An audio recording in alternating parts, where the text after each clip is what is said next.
One pot fried rice, a very necessary thing for any young bachelor trying to keep themselves fed. We're going to start off by dicing our onion. And remember, if you cut it small enough, you won't have to deal with any of the onion texture if that's not what you're about. Now, this is a great recipe if you're trying to do meal prep. If for no other reason than it reheats relatively well and it's relatively inexpensive to make. Alright, we're going to have 2 decently sized cloves of garlic. So we're going to get those chopped up as well.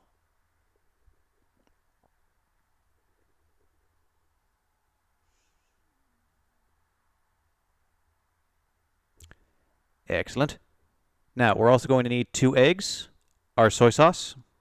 We're going to need paprika, garlic salt, and pepper. And finally, butter, because butter makes everything objectively better. We're also going to need frozen peas and frozen sweet corn, because this will technically add a serving of vegetables to your fried rice, making it objectively healthier.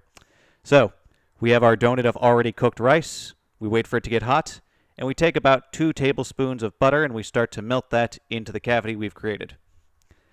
One thing about using butter rather than oil is you'll get a little bit richer, creamier flavor as opposed to just using vegetable oil, which has no innate flavor. So this is also helpful because it's a salted butter, which will always help make everything better because salt is magical. So we're just going to let this melt. And it will take a bit because unfortunately I did not preheat all of this, so we are just going to have to play it as it comes. One thing that's also nifty about this is after you cook the rice, you only need the 1 pot, so you don't have to spend a bunch of time pre-cooking things or cleaning multiple different cooking apparatuses. Alright, so our onions and garlic in there. We're just going to saute them in this little cavity we've created. Let the magic happen as best we can. Now, the way you can tell you're going to move on to the next step is just it's relatively smooth at that point.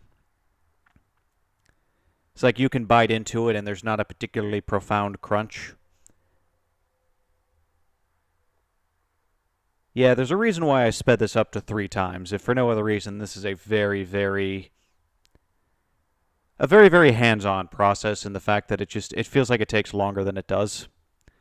Alright, so now that that's done, we mix in our onions and garlic, and we create our cavity once again.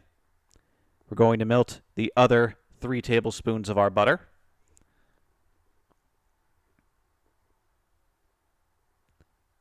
And this is once again a fun little thing we do to make sure that there's enough fat in there that the rice actually gets cooked. Or should I say cooked yet again. Now, we're going to add 2 eggs. These add a little bit of protein to it, add a little bit better coloration, and in my opinion also add to the texture. Because having that little bits of cooked egg is always fun in there. So we're going to just have this cooking in here until it's mostly done, mostly a solid state. Regardless of how long that might happen to take. And just keep beating it. You want it to have a nice uniform yellow color. That way, at the very least, it looks good whenever you're looking at it. Alright, that seems satisfactory. We're going to go ahead and stir that in. And what do we do again? We do the same thing we've always done. And we move on to next. Now we're finally going to be able to put in the veggies. In this case, the peas and the corn.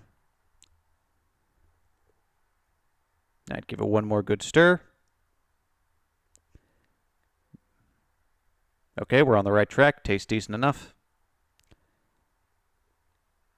And now, in go the peas.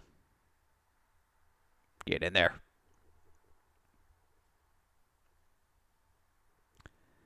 Alright, so you're going to want to let these rest for a little bit. For about maybe a minute. Just for the sake of getting some of the frost off of the peas. That way, they're not taking as much heat from the rest of it.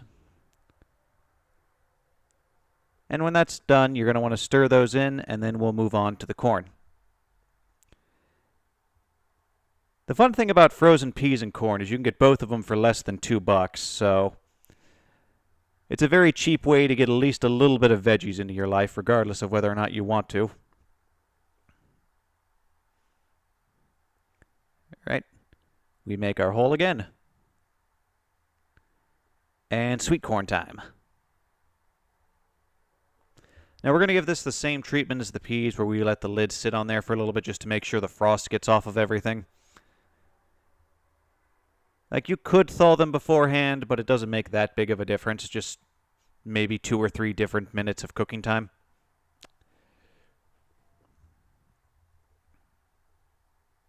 Alright, stir that bad boy in.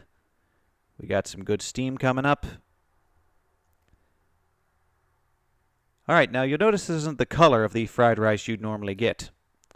Well, that's also because most fried rices have soy sauce and oyster sauce in them. Me, I'm just not using oyster sauce. Instead, I'm using pepper that I'm going to stir in nice and even.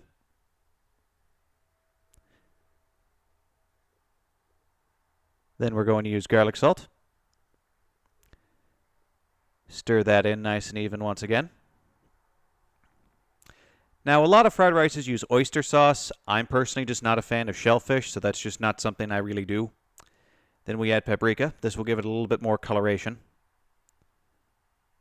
Excellent, excellent. And the soy sauce will be the last hit that we need to get it to have a more appropriate appearance for fried rice.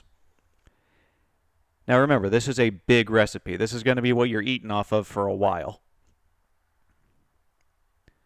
So it's very important that you at least remember to freeze a decent section of this, for no other reason than you're not going to be able to eat this all in one sitting. You can have 3 people and not eat all of this in one sitting.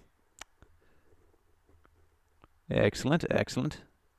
So yeah, let that sit for a little while just to make all the ingredients become friends. And now we package it. So, how much did we end up with? We have 1 container. We have 2 container. And we have 3 container. Alright, that's enough to keep us going for a while. Anywho, thank you for your time. Have a good night's day.